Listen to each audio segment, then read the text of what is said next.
from New York, you are listening to Extra Time. I am Andrew Wiebe with my partners in soccer, Kalen with the C, Carr, David Goss, Matt Doyle. What's up, boys? There's a lot of energy in the air today.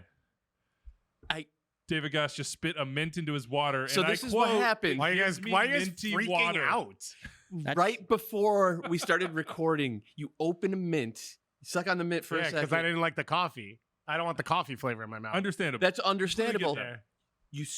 What'd you want me to do? Swallow it whole? I don't know, suck on your mint and just I'm not be gonna- done with it. Unlike someone, I'm a professional. I'm not going to be sucking on candy in the middle of an audio form. Regularly? Do you regularly spit like mints or Tic Tacs or whatever into your water? Normally, it is cough drops because I put it in at halftime, and right as we're about to get in the second half, I need somewhere to toss it. Well, So I toss it into that is my water. professionalism at its Wait, finest. so then into do you, warm water? do you bring it back? What do you mean? No. Like into the water? No. Does it re-enter? Well, it actually ends up creating a bit of a There's sediment. solution. There's sediment No, at the no, bottom. not sediment. Okay. So like you actually get cough droppy water, which actually helps open up your throat and stuff. Is So this actually- a broadcaster trick? feels Is this like something that has been handed down from Nah, it's like a Kurt fake. Gowdy or whatever to like? No, I would say I think 2015, I think I broadcast 8 GA Cup games at the same time at FC Dallas Stadium. And you were just And horking. there was no hot water, so I was just putting cough drops in my lukewarm out of the sink water Oh my and God. using that to drink. But You're no, bringing it's just Frisco into putting this? bottles of water out The in good sun. people of Frisco. it's just a way to get rid of. Listen, no one would have known. Like no one can see that. I know, David. Like I This is like. soft We've been performance accused from in the you. past of meaningless banter off the top of shows, and This is soft. you've now learned I think something. we all of- learned something from this. all of you journalists and broadcasters who are aspiring to something resembling this, I guess. I was going to say greatness, but whatever this is, here you go. By the way, we were asked what's Extra Time's natural habitat. I was gonna say what now? It's like what's its garnish? A used breath mint. Oh, wrong answer. I'm not giving it to other people. It's myself. We're going to have to leave this in the past. Where is Extra Time's natural habitat for you, Kalen? What do you think? Natural Yeah. habitat? We're talking about orcas to start the show, and they're sinking boats, and their natural habitat is, of course, Mm. oceans around the world. Yeah.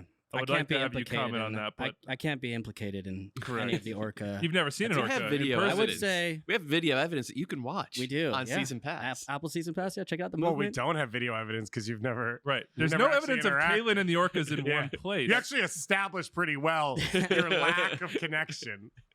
It's true. Brian Schmetzer also might be implicated in that. He was That, very more supportive of the orcas Yeah. and our movement. I lost all Easy train answer of thought. here. Extra Time's natural habitat. Oh. Bar Louie at Patriot Place. Perfect answer. Yeah. Or Colin Settleberg said hour 4 of an 8-hour road trip to get to your closest MLS away day, which are our natural habitats, and also now New York. All right. No more. Can we talk U.S. Open Cup? And there's no absurdity here. Nothing. It's going to be a completely serious conversation. Although I will say the Extra Time curse is back. Dave, you took Red Bulls, right, to win the tournament? I got you. Out. I got you, fam. Done. No cup for them in that competition. I took Nashville. Gary Smith saw that, fielded the second team lineup. They're out against Inter Miami. LAFC was Kalen Kyles. Kalen with the K. They're out. Vancouver are next. Nice. Right. Doyle. Sucks to be Vancouver. Yeah, Doyle, we just assume that Vancouver's out. Do I get to pick? I didn't get to What pick. is Yeah, the- you can pick. This is the curse. The Extra Time curse. The extra time. So Vancouver's playing Pacific FC. Yeah, Pacific, they're Of the- guaranteed winners. And that's, I think that's like the island next door. Is that Victoria Right. Island? Do not try and get me to understand the geography of the It's a- Vancouver. Because it's Vancouver Island and then Right. Vancouver, the city, are two different. Right. Pacific is on Vancouver Island, I in the believe. town of Victoria. Yes. Yeah. Victoria is a city on Vancouver Island. I do not even believe the team is there. Oh boy. Yeah, this is the- Vancouver one might of be the in most trouble. They might confusing not even be things. able to find the game, Weeby. Yeah. You can choose from Crew or Charlotte to curse. They're both playing USL opponents. So if we're trying to keep lower division sides in the tournament. Who's so playing the river? The river. the River Hounds. The River Hounds. The Mud Dogs? the Mud Dogs. I think the Crew The are Crew are at playing- Pittsburgh. they're in trouble. And that stadium is beautiful. They're in Yeah. trouble. So we're all rooting for the River Go- Hounds then. Well, go I'm Crew. not. I can't. Go Yeah, Crew. you gotta pick right, the go crew. Crew. Because we want The the jinx. Pacific Stadium's located in Langford, British Columbia, which is on Vancouver Island. I'm wearing a Victoria's Riqui Puig different. jersey backward, and I'm the least ridiculous person on this show right now. Let's get into it. It's debatable. It's debatable. Galaxy beat LAFC High in the Open Cup on Tuesday night. We could talk about the play on Galaxy the field. beat what? LAFC High, like the high school. LAFC High school. Oh. Didn't know that's what you were referencing. Right. It's almost I like you just could tried have to- used the term two or academy, like a soccer term. Right. I just tried to weave that in so if you would Nice. catch it, but on review, you got it. Riqui Yeah. Puig scored a goal. It was an incredible goal, a wonderful solo goal, weaving through LAFC and flipping it over Giakoumakis. And then he hit the Messi celly, and that's why the jersey's backwards. He went shirt off, taking the yellow card, putting the jersey up, showing the 32-52. This in the Open Cup with the Galaxy in last place in Major League Soccer, but it's still El Tráfico. It's still their rivals. You still got to rub it in. Only Giorgio Chiellini didn't take it that well, I would say, and we were fortunate to catch Giorgio Chiellini's reaction on video afterwards. Let's take a listen. Jugamos para ganar títulos, creo que los jugadores pues se sienten mucho más satisfechos, se sienten mucho más. Thank you to I Puig didn't for the realize slowdown. that's how it happened. I just saw Yeah. it come out on Twitter. I thought Chiellini said it to media. I didn't realize he just walked. Well, by. if you're not watching, you didn't see this. Riqui Puig is doing his post-game media. He's basically in that quote. If you don't speak Spanish, he's saying, we play to win titles. Talking about the Galaxy, a little I like little irony there, although they're advancing in the Open Cup. And Chiellini, in shorts and a t-shirt and what looked like some sort of sandal, very casual, glances over his shoulder at the interview and yells "payaso" and understands the dynamics of a stadium hallway so well. Just knows that when he turns his head, even though he's not facing that way, Because he he's done yells it in Europe. "payaso." Because he's done it in Europe. Yeah, At the surely high- at the delivered that highest message level. before. Yeah, that's where you the train. the echoiest hallway. Yeah. He's done it in the just- San Siro, man. You've Yeah. never done it in the San Siro. It echoes. It just through the entire hallway as Ricky's giving his interview. Payaso, payaso, payaso, Doesn't which the is San clown Siro in have Spanish. The one with the spiral Yeah. walk up. Yeah. Okay. For now, Yeah. R.I.P. though. Yeah. Yeah, it's true.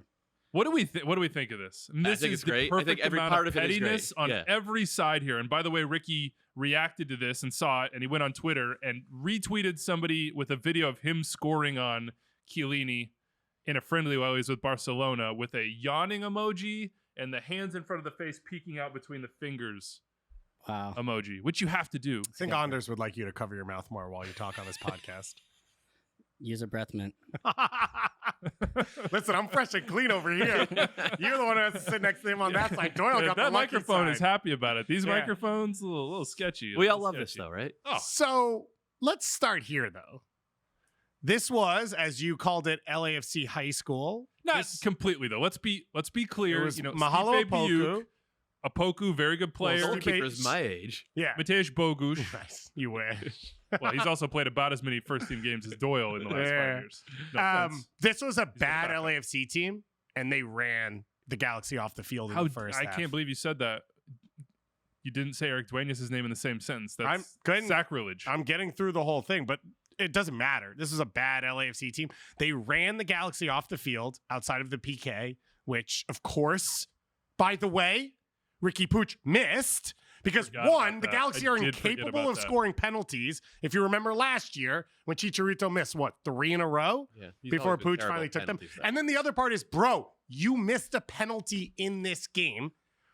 Then you're going to go and hit a Messi celebration in front of fans playing in borderline an empty stadium against like a lower division group. Wait, so if you miss a penalty, you're not allowed to celebrate your next goal? I don't know that you get to do the Messi celebration where I assume he got yellow carded, right? yes, Because he 'cause took his off shirt his jersey. Which is, by the way, an insane Agreed. rule. Agreed. Insane Horrendous rule. rule. Yeah. Maybe the Get worst rid of rule this in rule. soccer. Well, maybe the only reason it is a good rule is to prevent everyone from doing the Messi No, celebration no, every single no, time, no, like no. a kid playing No, FIFA online. We know why that rule. Come on, you remember Josie against It's the Spain. sponsors, right? Jersey Oh, comes off. One of the great moments in That's- U.S. that's soccer right. history. Yeah, it's for the sponsors. The best moment is to rip your jersey off. I don't care if you turn it forwards, backwards, throw it over your head.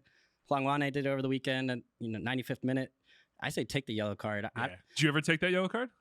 It wasn't no, a rule. no, but this is the part is I tucked my shirt in. So it's very rare to see someone in the tuck community Oh. to take the shirt off. Ricky's a tuck. He's a tucker. So it was Did he retuck after the celly? He definitely, must have, yeah, definitely. Otherwise, he'd all be business dragging his afterwards. jersey. Yeah. Also, he wears like a mock turtleneck underneath He his does. kit as well. So It's that LA weather. yeah, strange choice, but But it was an amazing goal. I think he had fully deserved to be able to Stop. celebrate that goal. You know However he was do. getting, you know he was getting an earful all night Absolutely. from Oh, yeah. those fans, especially after missing the PK.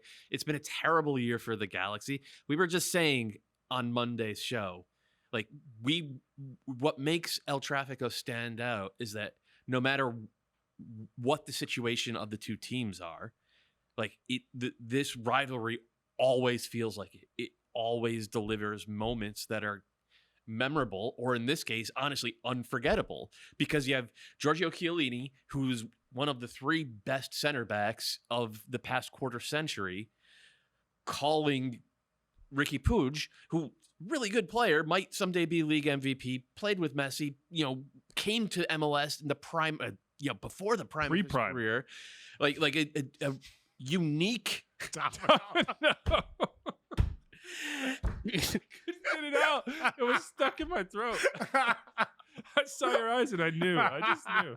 And he calls him a clown, right? Like nothing delivers like El Tráfico delivers. It should have been an utterly forgettable game where LAFC 2 came out and they lost 2-0 because the Galaxy are desperate and they needed to get and it turns into this thing because El Tráfico is just unhinged and it's wonderful. And I love that Ricky takes it so seriously that he's doing a messy celebration Yes. in front of the opposing fans on a Tuesday night.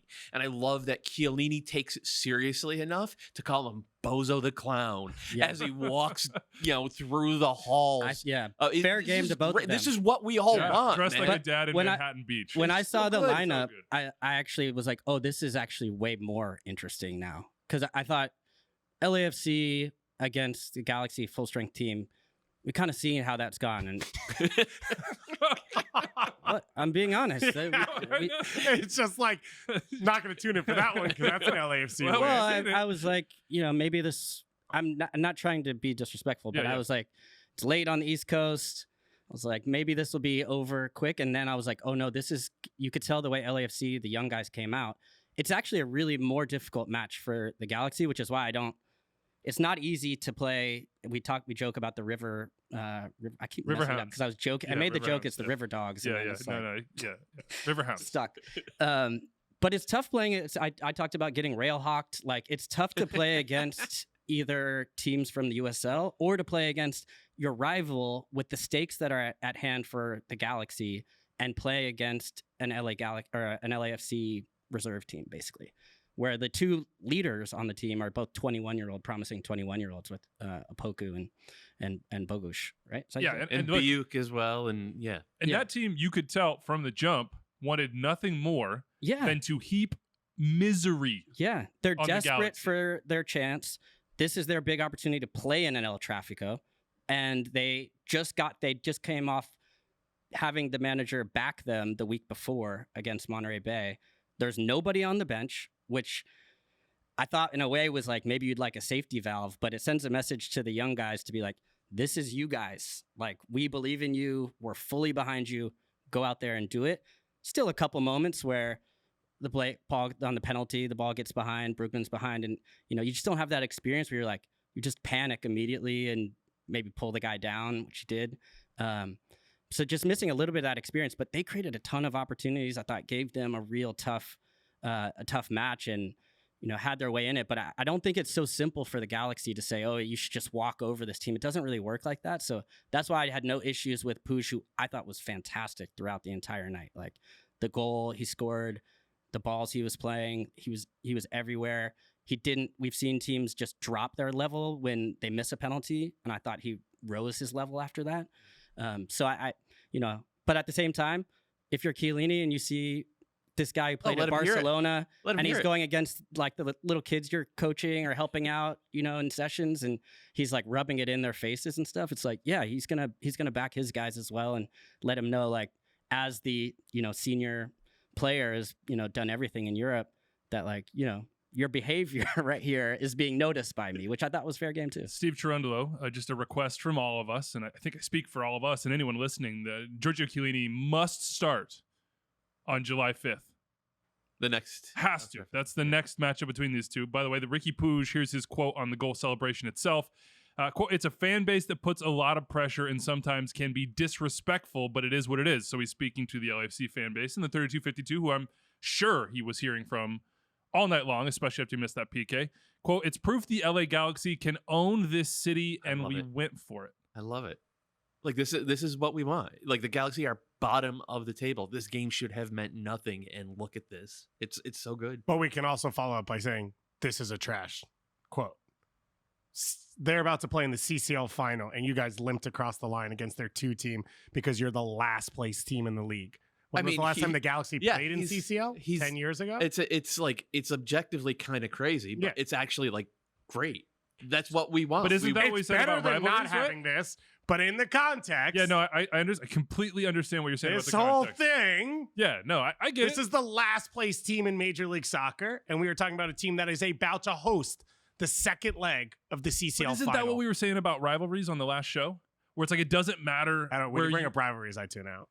we just invent them and then Yeah, forget you them. just manufacture them, Yeah, and I just- can't just- keep up. All right, well, all done. You don't think Chris, this is a Another rivalry? mint into No, the it's cup. 100% a rivalry. Oh, yeah. But like, it is 100% a rivalry, and I think it's great what you guys said, which is like this was a random Tuesday night Open Cup game, and it meant a little bit more for them because it was against LAFC. Also, because part of getting railhawked was flying across the country, where this was a 20-minute drive or 40, depending on traffic. Got me, El Tráfico. But this is this is a ridiculous way to go about this, which is if there's a single LA Galaxy person who comes out of this year based on the way the year has gone and says, well, we beat them in Open Cup. It's a lose-lose for the Galaxy, though. Because Yeah, 100%. That's what happens when you're the last place team and you start your best team in Open Cup because the only No, competition you but have a it's chance better in. than the other option. Which was Imagine losing. what would happen if they lost to that group. Guys, But- I got to tell you, just like looking at the side of the bracket they're on, they got a pretty clear shot to the final. Wow, that's no great. respect for If the they win Dynamo. this- I'm sorry, you should have just kept that to yourself. Look what we did to these other poor teams. Like, That's fair. That's it's fair. wide open. Yeah. If they don't get to the final, it's a failure. Yeah, Cincinnati would. I don't want to put that evil on them, but Yeah, I mean, a lot of it depends on Well, Cincinnati will home win. this draw is, and but all look, that. this is a competition they should take seriously. Because they have not been able to Correct. compete They're in on the regular point season. 0.69 points per game in the league right now. So they'll play the Not winner nice. of the Not Rocky nice. Mountain Cup Yeah. in the next round. That's extremely winnable. They will no travel offense to to the Rocky winner. Mountain they Cup. they lost They at will? home to Colorado. Yeah, that one's already decided. So Earlier Cincy this will year. host, and the other They'll be three motivated. travel. Be extra motivated. Any other I thoughts? just, I don't think they can I overlook love to, anybody. I'd love to see how seriously they both took it. I love to see these kind of sparks in games that could otherwise be completely forgettable. I was stoked about it. Yeah. I will never forget it, certainly. Yeah. And I'll probably bring it up like every Look at couple this. months. Man's He wearing his made, shirt he made a backwards. child's dream come true. Yeah, and Weeby he'll always remember it. swore the bit he's going to wear the shirt backwards and he wasn't going to mention it. He's mentioned it 4 times. I mentioned it one time. already. Come on, the count's at 1. The key with Weeby is he's just so casual about stuff. So he normally keeps Definitely don't under the beat it into a radar. pulp, right? Yeah. Yeah. We won't use Payaso ever again on this show. Either. Certainly not. But I will be awaiting that El Tráfico on the other side of July 4th with bated breath. That should be really, really fun. Anybody think that the Galaxy spin this into a run of results in the regular season? No.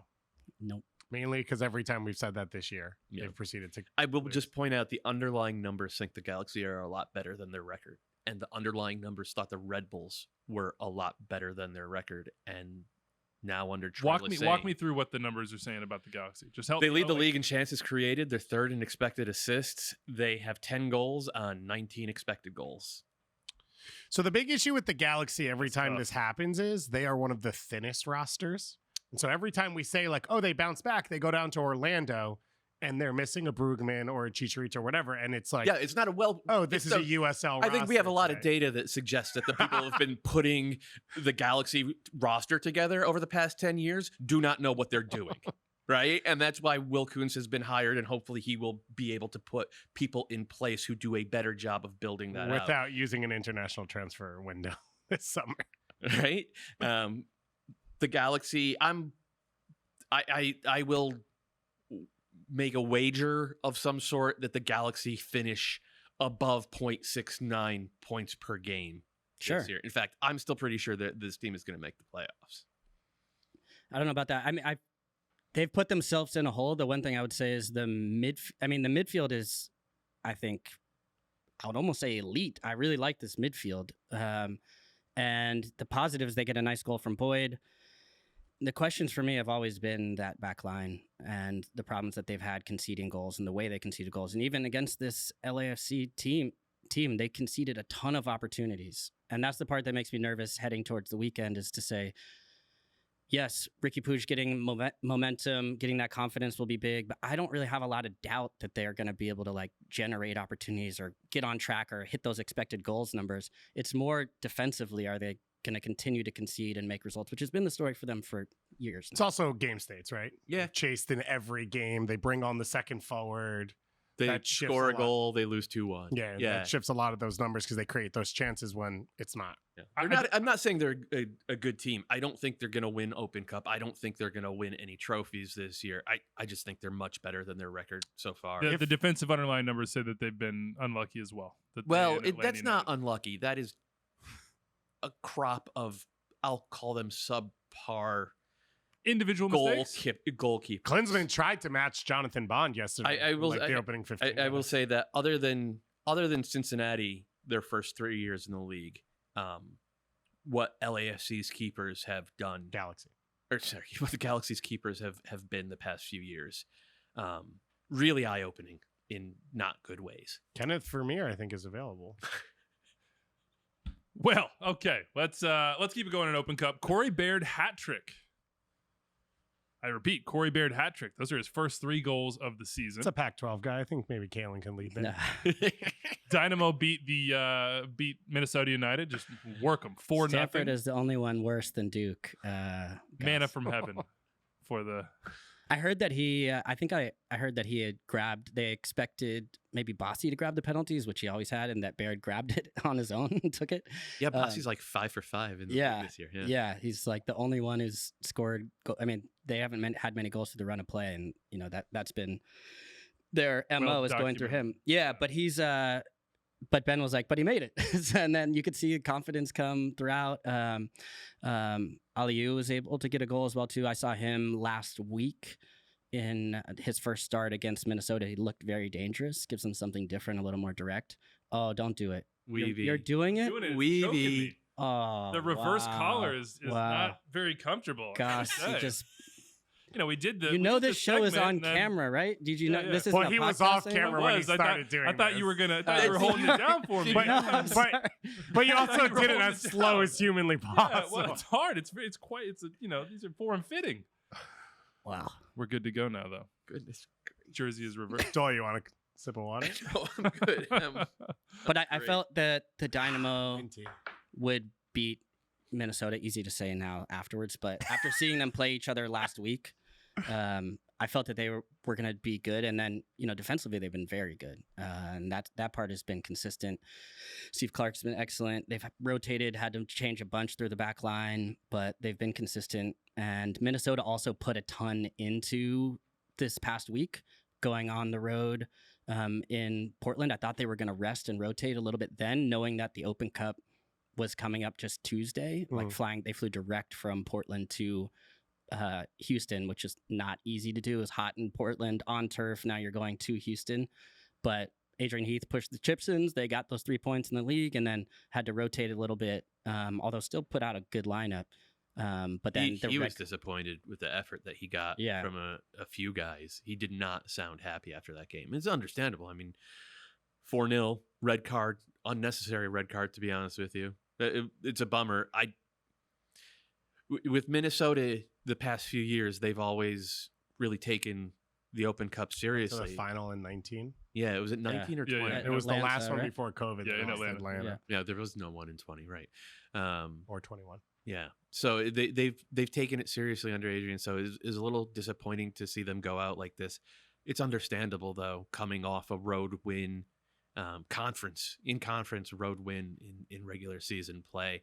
I'm not going to read too much into it from Minnesota's point of view, because they've been consistently good defensively this year, and now it's just a matter of like keeping that level in the league as Babello Reynoso gets fit over the next 2.5 weeks, get him on the field, and then try to hit your stride going forward. But like, this is like short rest, away loss, down a man, 38th minute, like Argaga went out. Yeah, I don't think like, okay, this was. I don't know if you guys covered it either, but Robin Lod is out for months, which is worrying. Yeah, that just happened. Even if Reynoso's back, that's worrying. Like, Yeah. that's a guy they can't really afford to miss. As it comes to, I think it could actually slow down the return of Reynoso, or it probably should. I think there's like, it could go either way, because you could see the pressure to get push Reynoso back in, because we're not generating enough chances. Amaria hasn't. He's got 2 goals, but both from penalties. San Binjong has 1 goal, but kind of has been relegated to the bench as of now. Mender Garcia has been. He started this last match, but hasn't really been utilized. Although he did make a really good play at the end of the match to get that ball over to Hlongwane. But you would think you'd maybe push him in sooner, but I think it's more risky to do that. We've seen Brian Schmetzer talk about this with integrating Rui Diaz and Eber, as far as not risking things too early and making a big mistake to push somebody in. I could see a guy like Reynoso who's been out for, full since last season, full off season, full preseason, to push him in, I think would put him at risk potentially for an injury. But the difference is Seattle's second in the West and they want to win MLS Cup. Or sorry, I think there's an expectation that they'll be playing towards MLS Cup. Or for Minnesota, but their results have not been good either. There's pressure to for sure. But Rui Diaz and Eber are less central to any of that. Like, they have more options to use. Sure. Where for Minnesota, especially, and I get your point with Robin Lod, which is like, Lod makes the game easier for Reynoso, so that's a reason you bring them together. But they may not get results. They may not be in a playoff spot. Now they're they in don't have 6th Open right Cup. now. Yeah, that's crazy. I had to do a double take on it, and yes, from 5th for sure, all but the like way on down points to 11th, on points per game, they could be out of the playoffs right, for sure. So yeah, they're surviving. I just want to flag the Dynamo before we move on. I know the current narrative is that they are this very good defensive team because, they're 3rd best in the league in goals allowed. But if you dig in, and I don't want to become the underlying numbers podcast, but you have to on this one. late. Steve Clark is the 2nd best performing goalkeeper in the entire league this year. He's prevented almost 5 goals. If you look at the numbers, they're allowing like middle of the pack shots on goal, middle of the pack expected goals, middle of the pack expected goals per shot, like all these little metrics that you look at to just see quality of chances. They're giving up chances. It's not like they're preventing teams. Right now, it seems like it's Steve Clark that's preventing that. So it might not be sustainable. That's just a little flag that I'll wave. He's been in that situation before.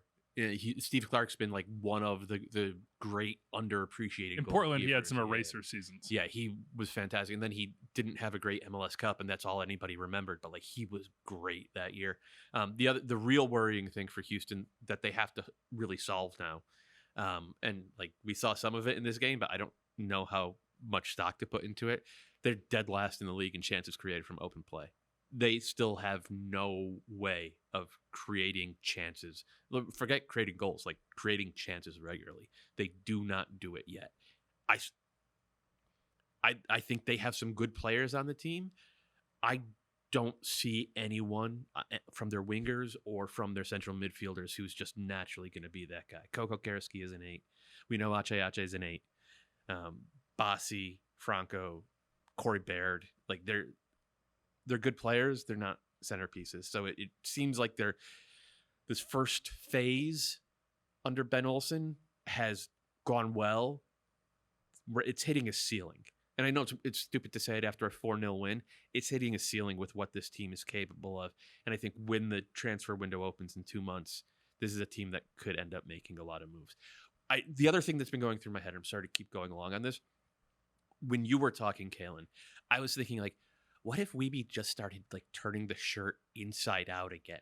Like, what if he just like started like just really quietly changing it so that Riqui Puig was back on the front? I don't know. Like, I wish I had been able to communicate that to him telepathically. It would have been a moment. The bit could have just been ongoing. I've made my rotation. It's over.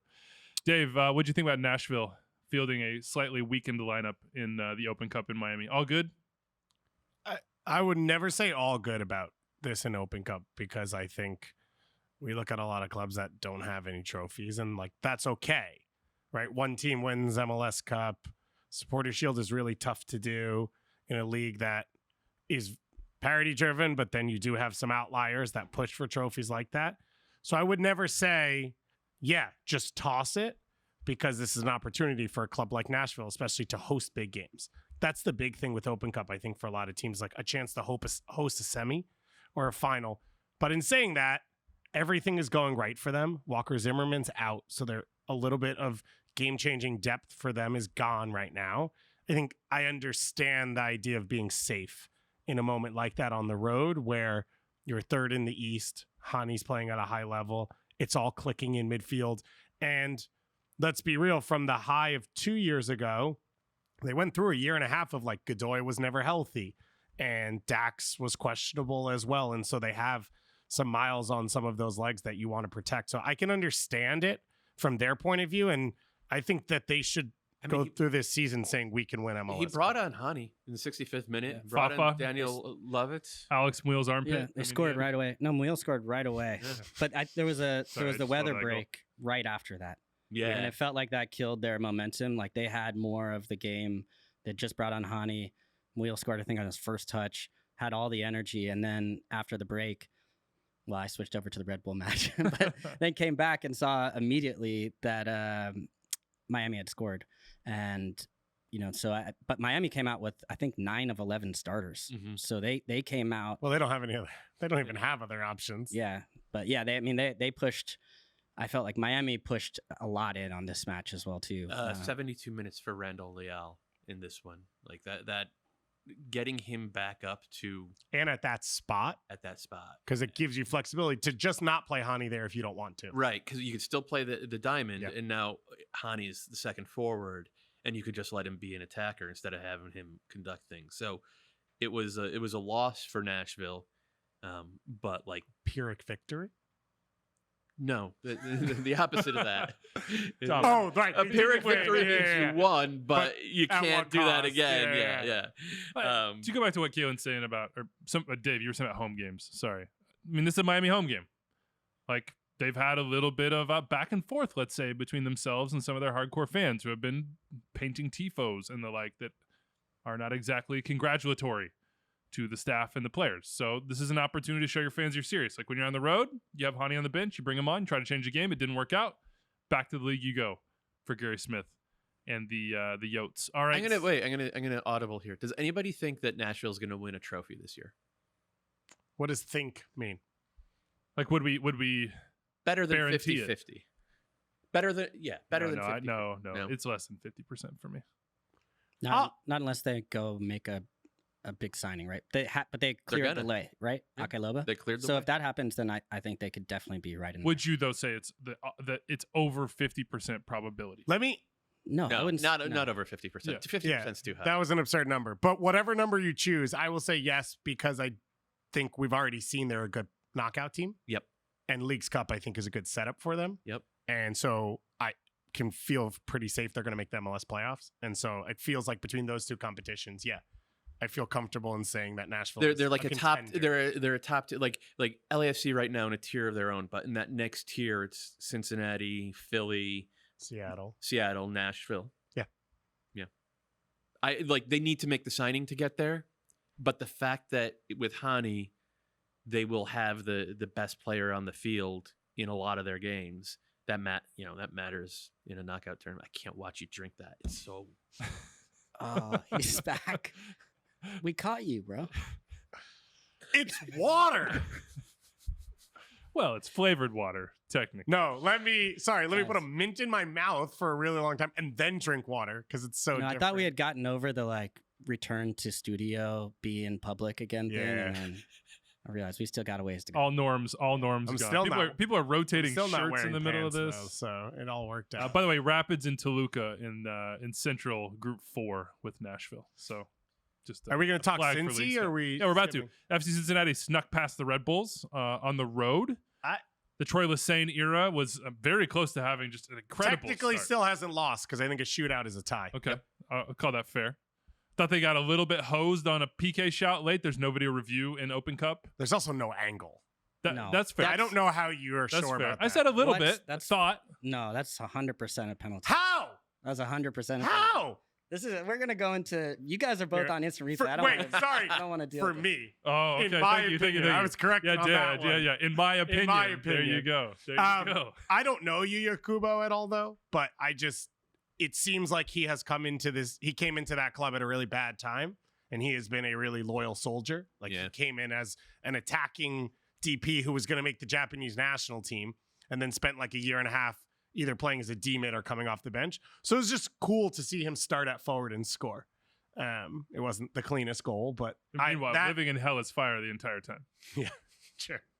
So I thought that was cool, and obviously for Cincy, any wins they get where they rotate pieces, I think is big, because that wasn't an option last year, and it's become more of an option this year. But this is a massive win for them, and I don't see a reason why they couldn't win this tournament. They're in the same boat. Like, the reason why I was excited about Nashville, to go to your Leagues Cup point on them, was I thought that they would be a fun MLS team that had more potential maybe in CCL than sometimes they do in league. And Cincinnati? Cincinnati too, but Nashville. But I feel Nashville. the same about Cincinnati. And if you are Cincinnati and you've made the leaps you have as a club, like, there's no guarantee, like, you're in the Supporter Shield lead and you can get a spot via that, but there's no guarantee that's going to keep rolling. But the Open Cup would be a way to guarantee sort of like a progression for you as a club. What? He said guarantee, and he looked at me immediately. And it would be fun. It would be fun to have home CCL games in Cincinnati. And also, and- the timing lines up well for when this final would be. When is the Open Cup final? Roughly. It's usually late summer, mid-late summer. Yeah, like, I think September has Okay, often it's been later. the That's time. later than I thought. Because I wonder what this team might look like have it over in front of time me, and with I losing still can't options. find But it. to qualify for a final now, I worry a little bit about Cincinnati as far as, maintaining that Supporters Shield pace, depending on September 27th. what moves they make. If we know that Brenner's gone, we don't know about Vasquez. We don't know. There's just Barrial. Barrial. We might see them Mascara. bring people in, but I don't know if that's that's one of the things that makes me nervous about.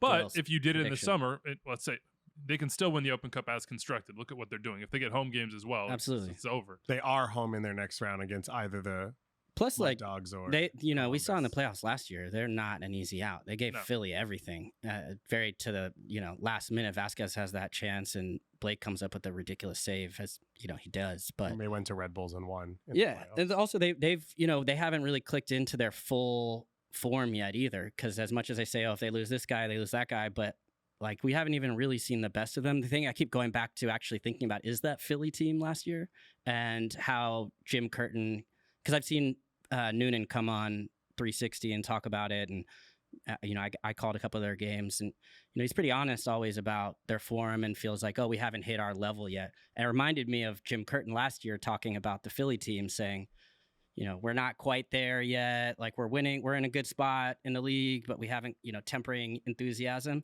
And then all of a sudden they started rattling off like 6-0, 6-0, back half, MLS Cup final, all DC that. came to town and it was just like Yeah. sick. And I'm not saying Philly or Cincinnati is necessarily going to hit those same highs and just start running teams over yet. But it feels like they're going to figure something out. Yeah, and then- because the thing that is clicking is back line defensively, all that, not giving up chances. Like, Mascara's, I would not want to play against that dude. I'll put it that way. Like, he's just he's always like right on that edge, but in a good way for the most part. So far this season he's been very good, and I think Miazga probably doesn't get talked about enough, but he's been super solid. But their best chances have generally come from Lobodo, like winning balls, pressuring, or Lucho Acosta even pressuring. And now you're waiting to see, all right, well, when does this all fully start to click in the attack? And how do those pieces, when does Vasquez get his form and all that confidence comes in? And it feels like there's still something out there for them. So, yeah, I mean, When does it it flow? reminds me of that. Yeah. When does it flow? And then you have the summer and they'll get a piece. And that's why I look at them as CCL next year. You have time for that piece to settle. You have time for that flow to come. You have another knockout round for them in the playoffs, which it's clear that they will be there, plus the Leagues Cup. It's just an exciting project. And man, that's crazy to say after spoons on spoons on spoons. Let's do Matchday 15. We'll start with Sounders hosting the Red Bulls, just because we're on the Red Bulls here and we didn't really talk about them. Doyle, early returns on Troy Lesesne. Has the Red Bull way changed at all? What are the tweaks? Like they're still super direct, but they're keeping the ball on the ground more. They are, instead of blasting it long to Corey Burke's head every time this past weekend, they were able to, ping balls through the middle, use that because they have good creative central, well, not super creative, but like good technical central midfielders. Guys like Stroud and Caceres, Yearwood could ping a pass as well. Good feet. And they've started to use that more instead of just launching it into the channel every time. So just by keeping the ball on the ground more, I think guys have gotten more comfortable playing with each other. And I think that's being expressed a little bit in the final third. Because it felt like under Struber, it was always a rush to just get the ball to the penalty spot as quick as you can. And we're going to have runners and just like, do it. And, a little bit of hockey, like get it in the zone. Yeah. It's 4 games, so what do I know? But like it hasn't felt quite like that under Lesesne. I wasn't listening to you. Nigeria just is going to beat Italy in the U20 World Cup. What up, Thomas? What up, Thomas? And the celebration is amazing from the guy who just scored in extra time or stoppage time. This is 2-0. I should have known. There was a U20 World Cup game going on there. What happens when, by the way, Luquinhas. Daniel Edelman just pulling strings against Fiji. Oh, man. Get locked in. He's going to be on a different level when he returns to the Red Bulls. Luquinhas made a return off the bench. Sounds like Lewis Morgan is sort of back. You were talking about perhaps string-pulling midfielders. Like, those guys can play. I don't think either of those guys is a best 11 MVP candidate type of talent, but both those guys are good on the ball, good with the ball. I think better in a situation where that is valued rather than in the murder ball that they were playing under Struber. So Frankie Amaya would put in that as well. Absolutely, 100%. It also just seems like vibes are better, and I know that's very like Bobby Warshaw or examining body language stuff, but it just feels the elephant in the room is Dante Van Zier came back. Dante Van Zier scored the equalizer for Red Bulls in the 93rd minute last night. He looked very good by all accounts. He scored 2 minutes later again. Yeah. By all accounts, it was an anonymous, unanimous welcome back to the team from the people in the locker room, and that includes black players. To like put a little more context to that, and I would encourage you, if you haven't, to go. The Red Bulls put it out. It's a long press conference clip from Troy Lesesne. I thought he was very good in sort of addressing, as you said, the elephant in the room and what's happening within the team and how they're handling it and what his opinion is, but also what the opinion and the actions of the players around have been. And they had a vote. Do we want him back? Yeah, it wasn't by all accounts. They published. They had a vote. Yeah. And the vote came back, and it was unanimous from the players on the Red Bulls. And it's important that it was anonymous as well, so that like nobody, if somebody was in there and saying, no, you know what, I'm not comfortable with. I don't want to go, but like that part I wasn't expecting, and to me that part stood out a little bit. But it's still strange to me. It's a tough one. It's not something that is comfortable to think or talk about, but it exists, and so we have to a little bit. Boy, do we have to in this game. We don't have to go into the Vinny Jr. stuff, but I think we can all know where we might stand on that one and condemn actions and racist actions against players and others, and we'll continue to do that. But the Red Bulls on the field maybe have a new life under Troy Lesesne. The Sounders are clinging to life a little bit. Yeah, they got ran off the field against Vancouver. Ryan Schmetzer, I went and watched his whole press conference after that game. It is always worth watching Brian's press conferences. He is a little bit like Adrian in the sense that when he feels or thinks something or sees something not up to snuff, he is always going to just say it. I just have Brian send me his notes. Gotcha. Because he's always taking notes the whole time. He was very direct about the lack of. He just said they didn't compete. Yeah. We're not competing. This keeps happening to them in Cascadia Cup games. He said the same thing after they got run off the field by Portland last month. Yep. That was the first game they didn't have Christian Roldan. Right. I just want to point that out. And he was talking a lot, Brian, was about like pressing cues, attitude on the field, off the ball movement, intangibles, and you're like, oh my God, like everything he's saying is just Christian Roldan in a nutshell. And that's not to put it on one player, like, hey, when Christian Roldan comes back, this team's going to be all good. But, maybe we have continually, even though we've been all over it, like Christian Roldan this and that, underrated him even more so than he was before, because They just don't look the same team without him. I know they're rotating in other places. You know, Jordan Morris has played everywhere on a front three. Rivalry Diaz is still out. He's apparently 50-50 TBD. I think Roldan is back in training, but not ready to go after being in concussion protocol. But Leo Chu has been out. I mean, they've just been going through a raft of injuries and absences. Knew who had malaria. But you still expect sort of a baseline from this Sounders team of competitiveness, especially after their start.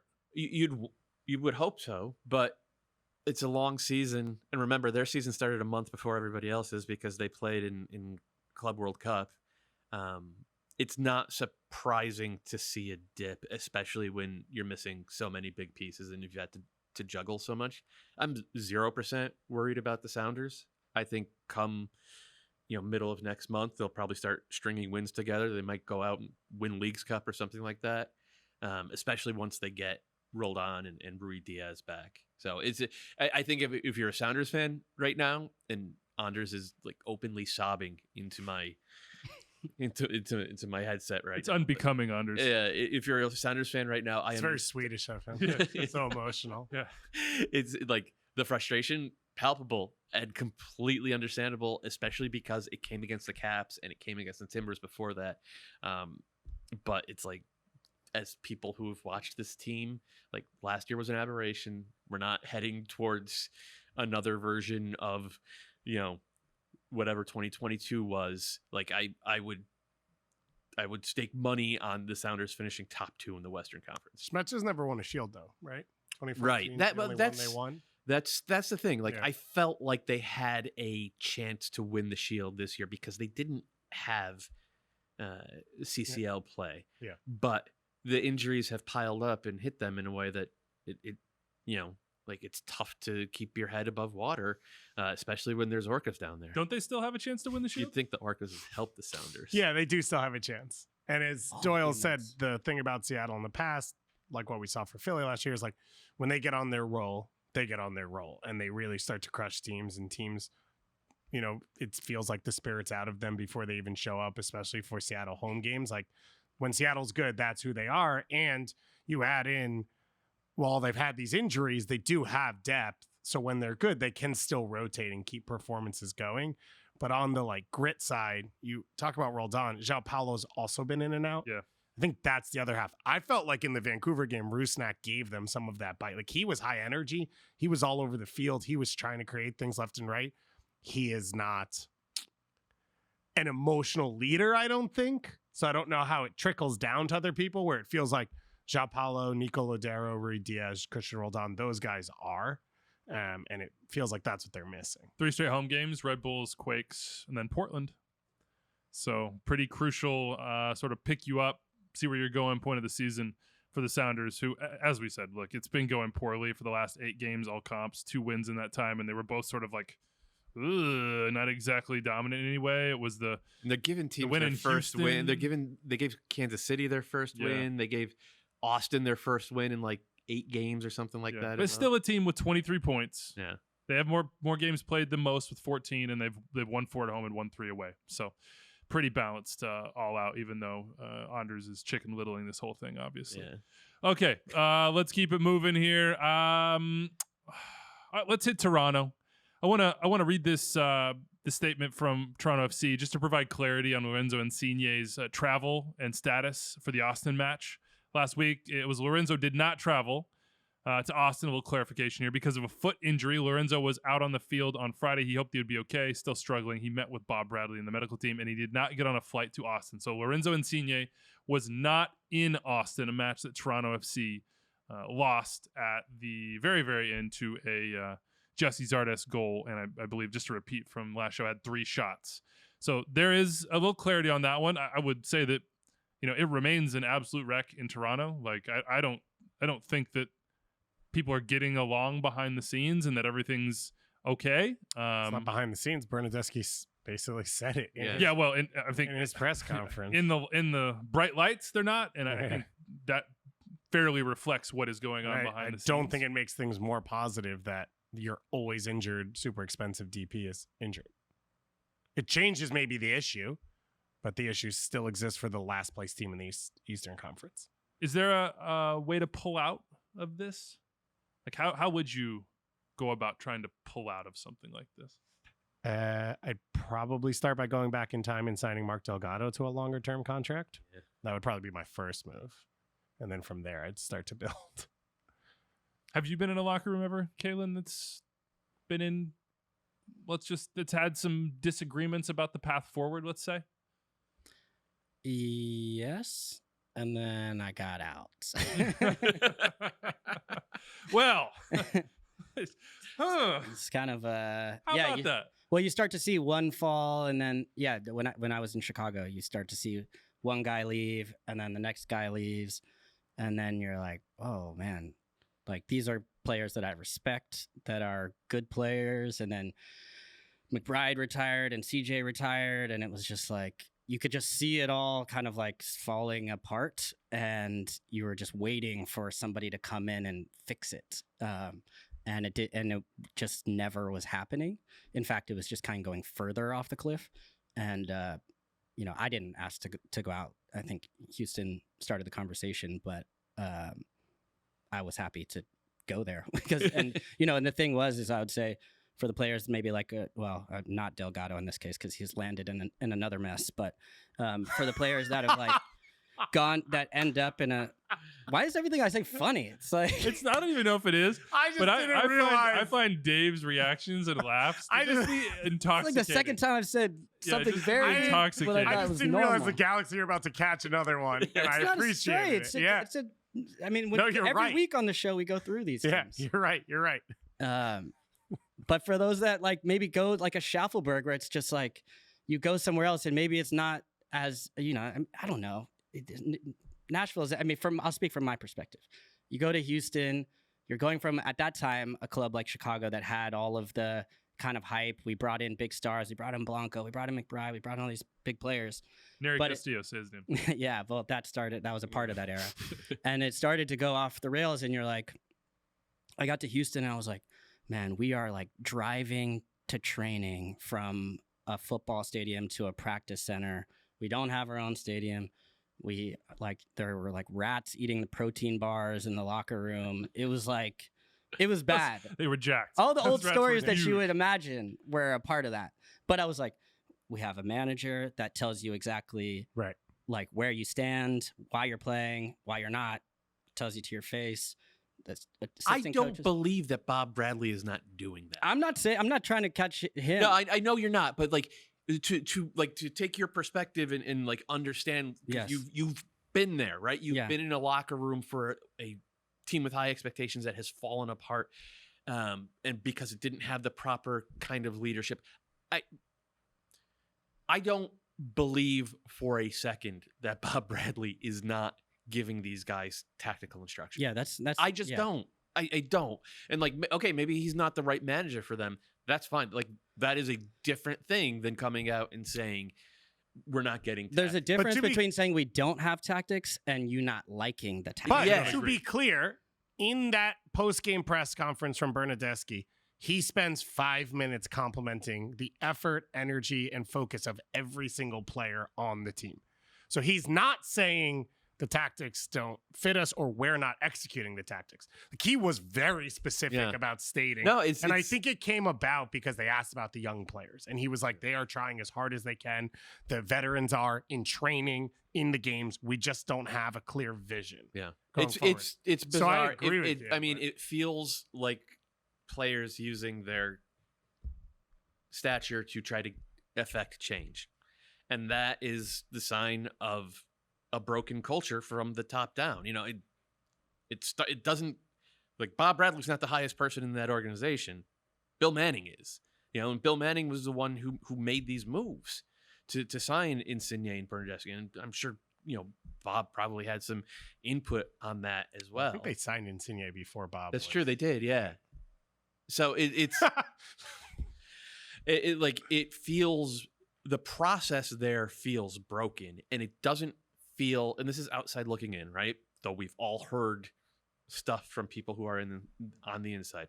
The process there feels broken, and it feels like the people who should be in position to fix it are the people who maybe broke it in the first place. And it goes back to like Tim Bezbachenko left 5 years ago. think he left. I think he Middle 18? joined in December of 2019 Okay. in Columbus. That was never backfilled. The entire front office from the great years for Toronto FC, which basically 2015 through 19, like all those guys have left. That team was deep. That team was well put.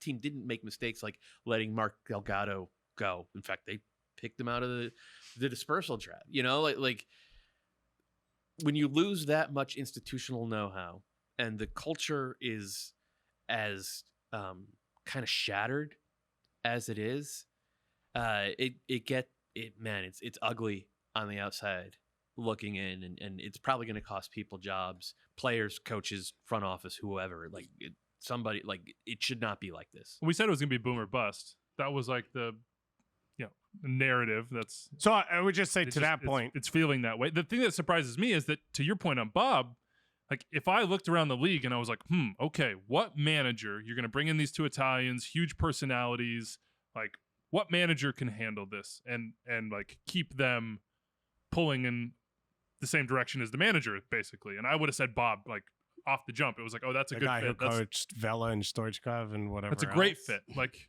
He got the absolute best out of Carlos Vela. Yeah, Stoichkov came here. If you look at Stoichkov's numbers, the first year he was in MLS, it was like MVP numbers. And this was a guy who was famously not easy to coach. Same with Peter Novak. And that was Bob. early years with Echeverry, I know he's not the head coach in that situation, but like seeing those things go down, the national team, all the personalities you have to wrangle there. I'm not saying that that's Insigne and Bernardeschi, but I was just part of the boomer bust that you talked about was that they is top end talent. yeah, they were over reliant. but a lot of it was a thin roster and a lot of injury concerns or age. So in your pullout conversation that you really wanted to have, that answer would be everyone gets healthy, and everyone's healthy, and now Matt Hedges plays every single game, and Michael Bradley and Mark Anthony Kaye and Jonathan Osorio play every single game, and then they're probably a playoff team.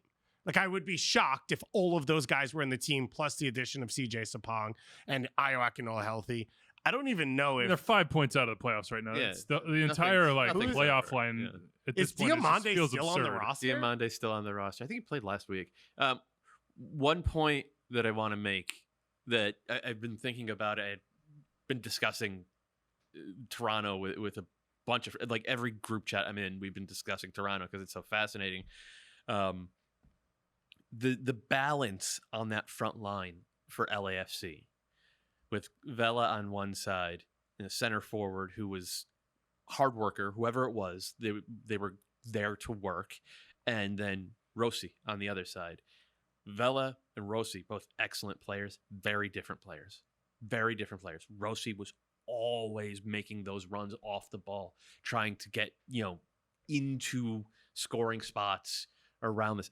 If you look at Insigne and Bernardeschi, they're both wide.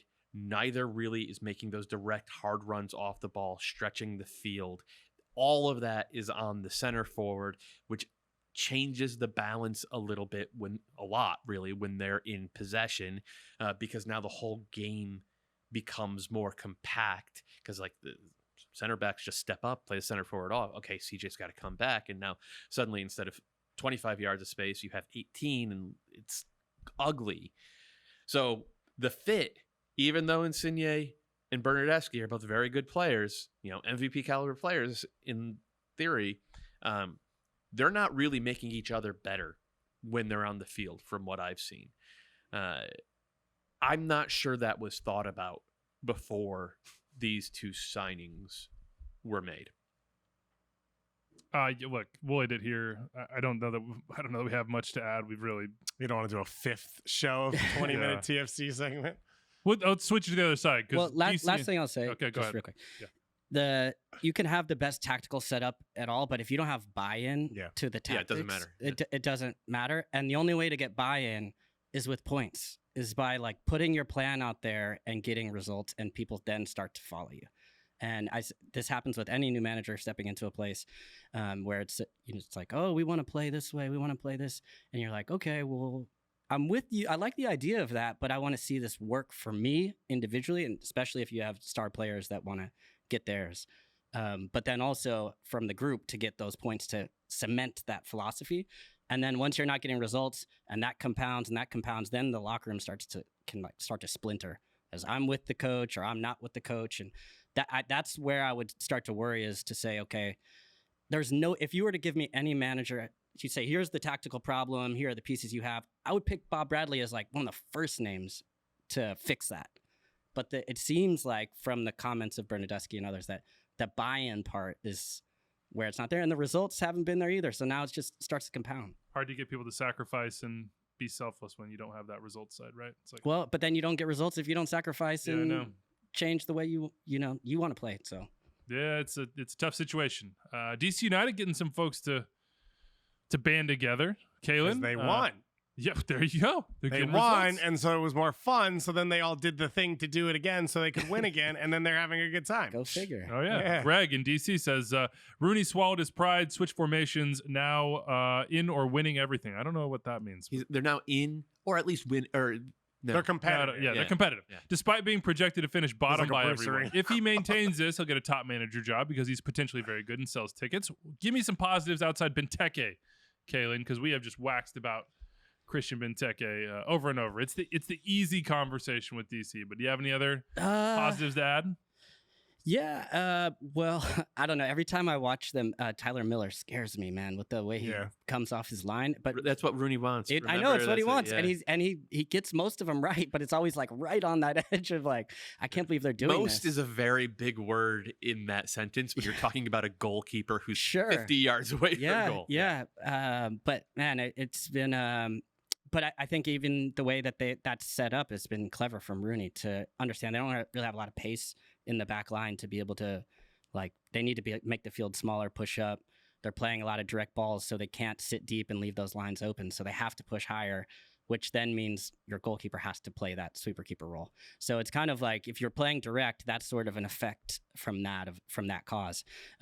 Lewis O'Brien's been very good. He's it makes me a little nervous because he's been so good that he's probably not going to stick around. I think he's on a short-term move just to the summer window. So they might have to fix him or fix that spot. They've been able to survive some injuries, which has been good so far. But I think Lewis O'Brien has given them something a little bit more in possession. And then the other thing is, it really is. You were like, I think we're talking the pre-show. Is it all Benteke? And it's like, yes, it's. And you just asked me again. It is all Benteke. It's the opposite of Insigne and Bernardeschi in terms of buy-in. I mean, he is insane the way he's able to bring down balls off his chest that he has no business bring other people in. And I think there was like some stat on Tyler Miller's balls to him. He's like one of the best passers in MLS, like percentage wise, because he just puts it up and he's just bringing it down off his chest. It's insane. He chested one down with Martin Caceres hugging him. Yeah. Off Caceres' arm on his chest and brought it down. So he used the defender's body. The last thing is, I would say he's been able to by bringing in Lewis O'Brien and Cleek and others, like he's been able to use his youth in a more responsible way. At the beginning of the season, he was using all these young guys at once where, it was Green, it was Cudi Petro, it was Fletcher, all these guys. Yeah, Akimboni. Yeah, and it was like, okay, you can tell there's something there, but when you play 4 at a time, like that's where you no longer have that support system or partner to kind of protect you. And now it's more like, Cudi Petro, come off the bench, give us something different. And he's been the big one for me as far as somebody for a team that's so direct and so predictable and so like ruthless at that. He gives them something a little bit different when he comes into games because he kind of goes off script. He just does something that you're not expecting. He'll try something creative. He might even run out of position. Like he'll just kind of end up on the left flank or in the box, and he just has a really good sense for it and a little bit of personality that I think Wayne Rooney's done a good job of kind of saying like, hey, go into these matches, express yourself. But it's easier to do that with one young player or two than to like push all 4 in and say, all right, fellas, go make the game. Can I just say on this question, he'll get a top manager job, whatever. He's Wayne Rooney. He's famous. He'll be fine. But it can't be ignored that he got there last summer and the offseason went poorly for them in terms of like efficiency. It was him being in charge of bringing the players in who don't fit the style he wants to play. and they've missed on a ton of moves. And so he's doing the best that he can with the group, and that's great because that's all that matters is like results. But big picture, I think the assessment of his job is not, even if they do well this year, I don't think will come out as clean as, oh, the results on the field, because he signed Ravel Morrison last year and then had all of offseason. Now he's doing nothing, right? And a lot of these other pieces. So I think Dahome's been a good pickup for them. It's like not efficient money. He makes a lot for not that much production, but he makes them better right now, and he will for the rest of this season. Again, okay, how does he assess that player, and then what's the decision in the offseason? Because I don't think they handled that well last offseason. Lewis O'Brien, another sort of like short term, but it's working now. But you have to question what happens again in the long term. Orlando, Atlanta, historic rivalry in this league. One of the deepest veins of dislike. But the father is gone. Is Giorgio Chiellini the son? Doyle.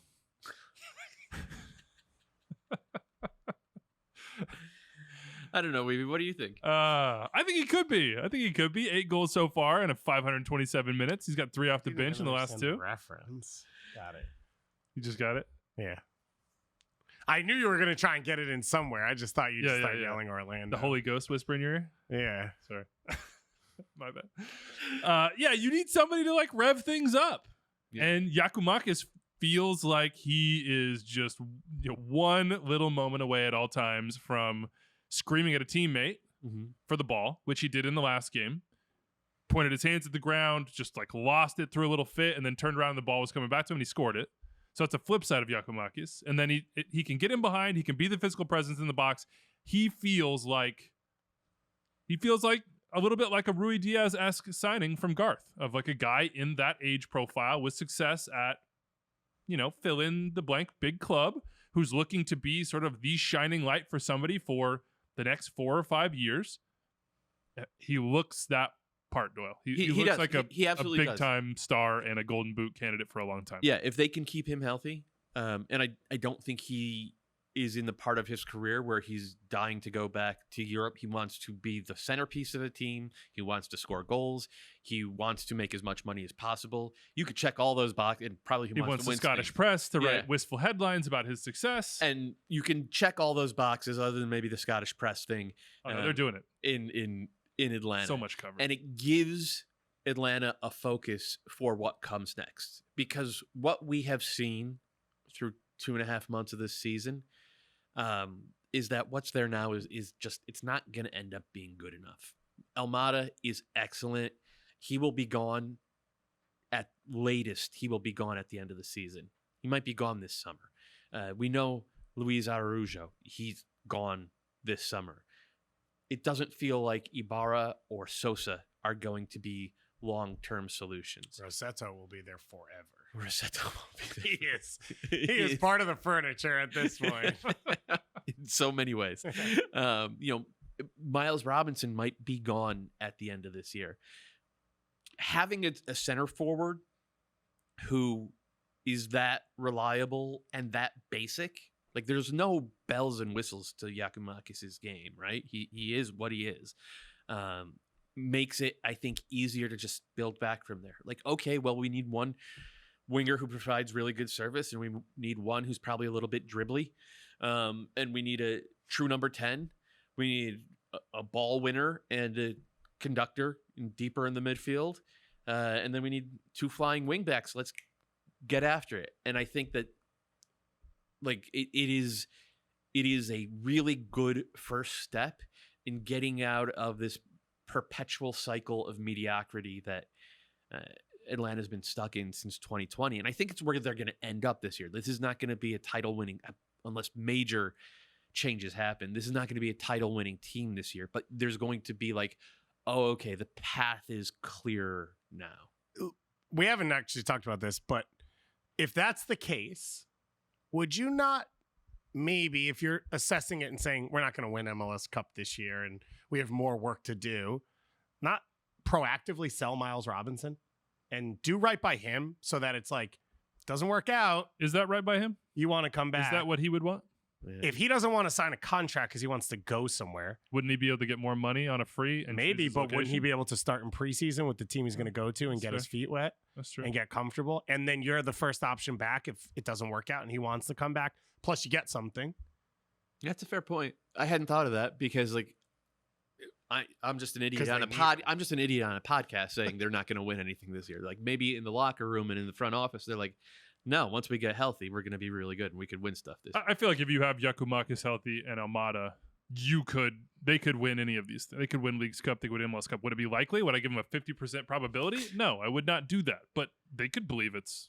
But you'd likely, wear and their jersey backwards. I would turn it around 3 times on There this you go. show. So you're in. Yeah. The other thing is they've had players leave before, but it's often as of late been guys they brought in that didn't really work out. So it's like, Alan oh, Francos of the world. yeah, or like Larissa Arujos of the Petey world. Martinez or Barco, these guys where it's like, okay, we kind of, need to just make our money back on these. The Thiago Almada one's very different. Like, he's leaving whichever time it is. So you can actually begin to plan for that. Whereas before it felt like they're more scrambling. So I think there's more. And now they also have Garth Lagerwey. So that he's going to have some ideas as far as being out there and, what his vision for this next phase is. So I think that's more positive than it feels like for a while. They're kind of just like, this didn't fit or that didn't work. And now they're kind of clearing that out. And now it's more like you can plan moves which is the way I think you would want. The window is always getting shorter in MLS for all these clubs to really compete. How do you sustain that? Part of it is by getting the signings right so you can plan to move them out. By the way, though, in the meantime, they're going to be the Cincinnati of last year, which is that 4-3 games, 5-2 games, just goals aplenty. This is the team doing it. They're number 1 in the East in goals scored, and they're number 2 in the East in goals allowed. A crazy 3-3 against Chicago was completely on character. I think we talked about Brenner, and you were like, I'd play him, get what you can out of him. Which seems Would like you that's do not this? going to happen, by the way. Would Brenner you went do back the to same Brazil. though with Did Araujo? I didn't know that. Yeah, he had an ankle thing that he's dealing with in Okay. Brazil. But I think it was just like, oh, hey, you know what? Everybody's good if you go rehab and get ready Plus for you got Baji, preseason. man. Yeah, obviously, Dom. Yeah, I got you. Did you listen to the I show? missed Did that we, show. Yeah, did we yeah, give yeah. the proper I love? carried the torch Respect. for you, though. Yeah. It sucks to be you, but I carried the torch for you. Why is it He's so- a BU guy, Oh, okay, got it. and I'm a Northeastern guy, and it is a rivalry as deep This is still as rivalry. a U.S. Open Cup Correct. El I thought you were in a Tráfico big match. rivalry. Okay. Got it. Okay, you can continue. Okay, cool. Where in the world is Kalen Carr this weekend? Kalen Carr? Montreal. Yeah, I had to think about that. Oh, for a nice second. place to be in late May. Oh, Yeah, yeah. I got Rex. Woo. Oh, yeah. Is Right. your liquor bottle still up there? I have Rex. I didn't say I was. I didn't say I was buying you drinks. He Okay. didn't say I have gifts. Yeah, exactly. Yeah. But I have Uh, Rex. You go by Yeah. big in Japan. Just say you know David Gus. I had them You gotta have earlier my this number. year. I caught them at a tough time. I mean, the first time was after their long road trip, and it was at the very end of it. They lost 4-0 to. Lucky for you, you've New got them England. at another semi-tough time. Now it's tough again, but I think the positive for them is they've been good at home and going on the road against these last 2 matches. They had to play at Cincinnati. We know how that goes for everyone, and then they had to go to. Then they played at Red Bull Arena, which is just always unpleasant. So it's just like a difficult. They experience. felt they should have gotten a result out of that. Yeah, one, too. yeah, for sure. And so, I think them returning home, playing against a Miami team that's, in a kind of a desperate spot as well, too. There's a lot at stake there. There's some extra intrigue in this one because of the trade that was made between the 2 teams earlier with Kamal Miller going down. He's played every minute for Miami, but the back line has been kind of still struggling to kind of shore things up. And then Bryce Duke, who hasn't looked as good in these last couple matches. He's had some nice service from set pieces, but I think more than anything, like he's still a really good piece. He's actually proven, I think, we all sat here and said, what is this move? And he's proven to fit very well into that system for Losada as far as they tried a bunch of different people out, whether it was Sean Ray or Chouanier or different guys in that sort of underneath 10 position to facilitate. And those guys, I think, good players. Chouanier is still a big piece of what they do. But I think Bryce Duke has given them something different. You guys have covered it very well on the show, but that's the intrigue, I think, for this weekend. What's this team's ceiling, you reckon? Ooh, for Montreal? Yeah. What Dave pick him at preseason? I think Was it reasonable? I'm No, I pretty don't sure. know. It I'm was pretty quite sure high, it was wasn't like it? fifth. Oh, okay, that's reasonable. Yeah, I'll give you that. Which by the way, I still think all that's still in play. Oh, really? Yeah. I would say ceiling is, I would say 7 to 9. It feels like it feels like George Campbell raises their floor. I think he gives them his ability to even just dribble out of the back. It feels like Bryce Duke's going to get more comfortable. That's going to make them better. A lot relies on who the forwards are. Like if Kyoto gets healthy, or is healthy, I think that changes their season. But I've liked 04 and I like what he brings.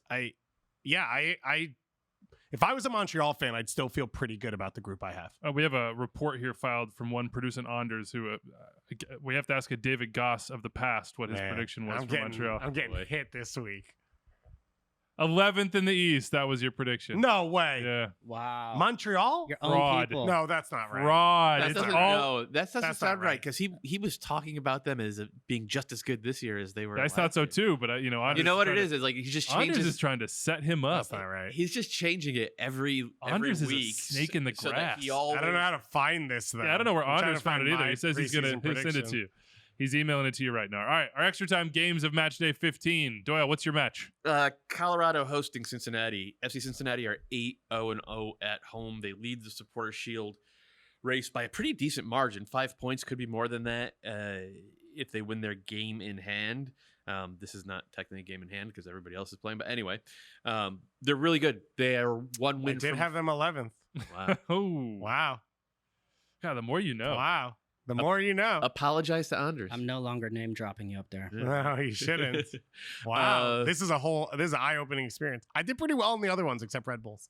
The season's not over yet. No, season's not over. Yeah. Thank you. Yeah, there you go. Since they have one win from 5 on the road, playing at Colorado is always difficult, even though Colorado are winless at home this year. It's gotten bad. It's I was happily banging the drum for the Rapids and like rooting on the little engine that could, but they like blew a boiler and they're just smoking on the side of the road. There's no central point of their attack when Rubio's out. correct. All these guys who do good things, Barrios, Cabral, whatever, none And of they them are don't center have and they don't forwards. have Price anymore Yeah. either. and they're just giving up soft goals. Yeah. Like And that's a big bad thing. goals. When They had they no were- margin. yeah. It had to be like 0 or 1 a game allowed. Otherwise, they were going to lose 3 in a row. However, they're at home. Their backs are up against it a little bit. And Cincinnati are playing their second road game in 5 days. Granted, they did rotate a bunch on last night against the Red Bulls, but it's hard. It's hard to go on the road and win. If Cincy start doing it, could this be a 70-point team? Could this team threaten the mark that the Revs set 2 years ago for the Supporter Shield? Like, I don't think it's in play yet. 3 points this weekend, 3 points next weekend. 6 of their next 9 are on the road. They start racking up results, then we're probably having that conversation. No back-to-back home games the rest of the way for Cincinnati. Jeez, I Just didn't know that. Yeah, just That's just wild. a flag. Since on you that do one. have, I think, 11 one-goal wins. So And only 3 losses in like their past 34, 35 MLS regular season games, which is insane. Pretty mind-bending form. Yeah. Let's talk about, Dave, the rematch here from the Eastern Conference Final the past 2 years. I'm still locked in on this Montreal previous stuff. Boy, that's a big day of the year when you're confronted with your predictions. So it's from actually yeah. the predictions are fascinating. Which, just a preview in Kale and Kyle, Philly. Kale and Kyle had them 3rd. Melissa Ortiz Yeah. had them 9th. No one else had them higher than 10th. Yeah, I knew Kaylin really. She Yeah. went for him.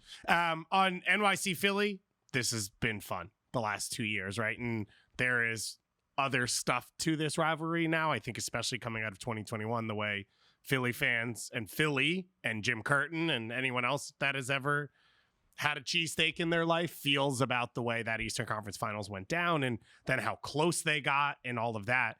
And then you flip it around to last year where Maxi Morales has a moment of brilliance, but I can tell you, like, being in the building, the release when Philly finally won it. And so I do think this is one of those that, as we saw with SKCRSL back in the day and other rivalries as they come, it's like these are natural and they happen because of high leverage games and high leverage moments that the two teams keep seeing each other at. And I do think what's been fun about these matchups is there are no weak links.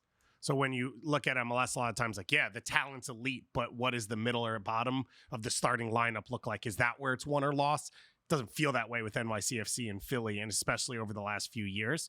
And then you've had a clash of styles as well, off and on throughout that time. So it's always fun when they play against each other. Philly feels like it's rounding into form. Philly feels like they did accomplish something in the offseason with the ability with Damian Lowe and, Joaquin Torres to change things up and play 2 underneath a striker or play 3 in the back, which opens up Kai Wagner to continue to be one of the most dangerous players in the league. Let me just say, when Brendan Craig gets back from U20 World Cup, it's not going to be Damian Lowe starting if they go with 3 in the back. Yeah, that'd be great. Kid, he can ball. He's serving dimes right now on Fiji again. Fiji. And we always come back to Fiji. So yeah, this is the game I had circled for this weekend. I think this is the game that I'm going to really be looking forward to watching. By the way, NYCFC back at home had a tough time on the road, 3 losses and a draw, but at Citi Field, much different team. Kalen, we were going to do a deep dive on Portland. I think we're running out of time. We'll save it for next week. So your choice, Steelers' choice, Sporting Kansas City or Portland. You're hitting that early game on Sunday. Who are you most interested in seeing in that match? I'm interested to see how Sporting Kansas City react. Obviously coming off the disappointing results, but I think everybody was kind of quick to say, oh, well, they're back to their bad form. And I'm not as negative as that in this case. I just think when you look based on what they had to do going into it, they win 3-0 at home against Minnesota. Then they have to go on the road to LAFC. They get 1-1 on the road, draw.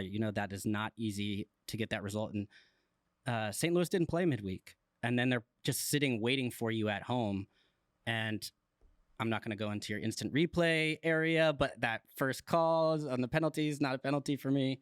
And so in the St. Louis game? Yeah. I think we both agree with you. Yeah. Okay. And once you go down on the road, Kalen was so nervous saying that. I was. So and these guys just look like they were the just Jackals. No, Redoya reaches around. He gets the ball first. Yes, exactly.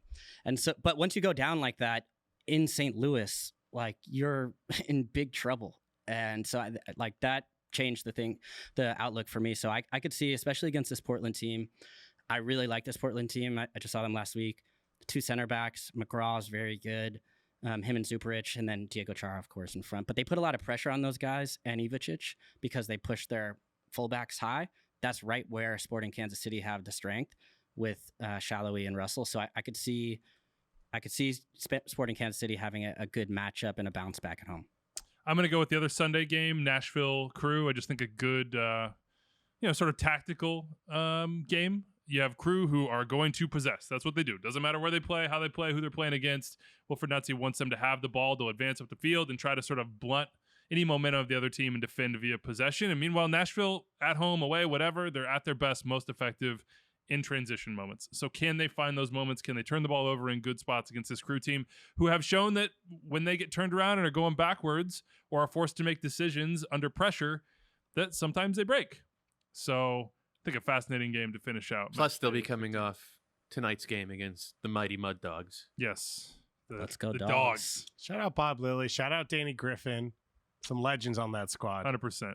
We'll get to the mailbag now. Kaylin, are you proud that you and Tom's Golden Boot team is number 1 right now? 42 goals. Did you know that? Did you listen to the show on Monday? I did, yeah. Yeah, you didn't want to give us credit. You tried to hop in there and be like, it's me, it's 40 me, it's me. 40 assists as well, says Anders, which didn't... 40? That math is not adding up here.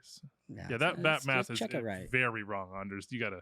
Come on, clean it up. Clean it up. Still number 1. Exactly. All right, let's get into the mailbag. David B. Elliott says, stop it with your made-up rivalries. Assists.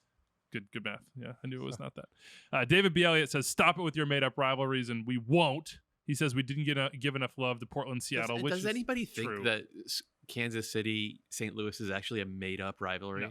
Yeah. Meanwhile, Adam from Kansas City writes in. He says he wants to respond to the conversation you had on the last show about this match between Sporting and City and the possible name for the rivalry. He says he was at the stadium. The energy was insane. The home fans were more hostile than he expected and set the tone for the rivalry. He loved the atmosphere, just didn't love the game, obviously. And he says there's a ton of potential here for a rivalry that could be really fun. He says we were discussing the potential name of the match. He had some thoughts. First, Barbecue is clever, but St. Louis isn't generally considered up there with KC, Texas, Carolinas, etc. So he wouldn't use that. No matter how good the chicken apparently is, Doyle. His wife and him were discussing some potential names on the cross-state drive. Legends, the two of you. Andrew, this list is for you and only you. I added the only you, but I feel that way. The I-70 Classic. They were on I-70 based on the Royals-Cardinals series, and then obviously the the road that you Boring. drive on to get Boring. back and forth. Missouri River Derby. The river connects both cities. It's not a bad one. Yeah. Ozark Classico. KC is technically not in the Ozark region, but the area is near both cities. Going to have to throw that one out. Sorry about that. Confluence Cup. Both Stop. cities are built on the confluence of Stop. major U.S. No, that's a rivers. tough one. Stop. The Prairie Cup. He That's says the not best his one so far. not his Prairie- favorite, but Prairie, Prairie region Cup, of the U.S. that does sound like Prairie- something like a cow poops in or something. Yeah, That's a it's like- cow patty. Yeah. Okay. There you Yeah. go. That's a cow patty. Yeah. Come on, Doyle. Yeah. That's embarrassing. The Ope Cup, my wife's addition to the list. Classic Midwest Ope. Also play a game, play in the Open Cup, so it plays on that. I think of That's these more of a Prairie Minnesota Cups, the one. I best. respect his wife's Yeah. addition there, but that would have to be a Minnesota. Derby Q, I think, is still better, but I'm happy to be told I'm wrong from places. that I'm Missouri not River, I-70, and Prairie Cup are the best of this particular list, but we're still looking. Don Hardebeck says, I heard on Extra Time, MLS Review, and many other broadcasts that we need a name for the rivalry between Sporting and St. Louis City. I respectfully submit that we refer to it as El Mo. And I don't know what that means. from. but I went And I guess Mo, like the Missouri. Mo. It's like based on kind of like El Tráfico. We like didn't the have to. We momentum. didn't have to read that one. No, that's true. Yeah. But we do have to read this one. I'm calling it barbecue. Matt Sheehan. Many Peoria City fans, players, and staff go flying carps. That's my addition. Saw part of the podcast recently talking about Peoria and Peoria City soccer. Thanks to Kalen Carr for the kind words about Coach Tim Regan. Metro Stars legend. It was also awesome how Andrew has a decent knowledge of the area. I'm pretty sure I misidentified what university was there and had no idea, but I love you all, everybody in Peoria. We appreciate you just chatting about the club and the show. They'd like to offer Coach Regan or any of the players as potential virtual guests on Extra Time. So he says he knows it's an MLS-based show, but hey, these are young athletes aiming to hit the professional level. Here's the big news. Opening night, they broke their attendance record. The atmosphere was incredible for a USL League 2 game. Nice. Tailgating, food trucks, radio DJ on site. Nearly 1,400 people entered Shea Stadium. That'll Whoa. hit you where Let's in the go. feels, Dave. To have a Okay. great time this Friday. We have 5 food trucks, tailgating, and the radio DJ coming back. We hope to break that record once again. Go flying carp. So here's the question for Matt Sheehan and whoever organizes the food trucks for these games. Do you have a food truck that serves Asian carp tacos at these games? Because as I think everybody knows, Need a rebrand. the flying carp are named after the Asian carp, which is an invasive species that have gotten into the Mississippi River and Missouri River waterways, and they're out competing local species. And what they're trying to do is rebrand the Asian carp. I believe they're calling them silverfins now, Why did they need a rebrand? because apparently Midwesterners like Andrew Wiebe do not like to eat carp. They have a bad reputation as a bottom-feeding fish, whereas in Asia, To be fair, as a Midwesterner, I don't eat a lot of fish. Period. Also, the Illinois River is the prime waterway there you running go. through Peoria. Thank just you. to That's clarify. good. Yeah. So in China, I believe specifically, Asian carp are considered a delicacy. They're a staple food item. So the idea is rebrand the Asian carp, get Americans to develop a taste for them by possibly selling them as fish tacos in taco trucks, and reduce the amount of Asian carp in these waterways that are outcompeting native species and threaten the fishing industry in the Great Lakes. Do you know what's interesting? Can I- In Seattle, there is a low level of salmon, Chinook salmon specifically. So I don't know if the carp could be potentially used. But this could feed the orca population there. Ooh. Wait, did we? Full circle. So we're going to use the carp to feed the orca so that the orca don't Orca eat the food. salmon, which is endangered. Yeah, well, yes, and just to feed the orcas. Just in general, just to stay on Just- their good side because they're up to something. Should we donate orca, or excuse me, carp to the Wow, you to just the revealed yourself, and I'm going to let our way Yeah. boat Wow. owners of the Whoa. Mediterranean to try to throw them off the path because we got boats sinking? Can I ask a question? Maybe not related to this Anders says conversation. please wrap, but yes. Do we know that you played a Open Cup game at Yes. Shea Stadium? That's how this started. Oh, really? Yeah. Did That's you how this score? started. You guys beat the Crew 3-2. No, I talked about chasing Robbie Rogers all game, and then suddenly started talking about fish. And on that note, thank you so much for listening this far. If you are here, you are We truly beat them 3-2. a sicko. Sorry, I don't know where I made up that score. All right, we'll see you on Monday, think we everybody. did beat them. Adios.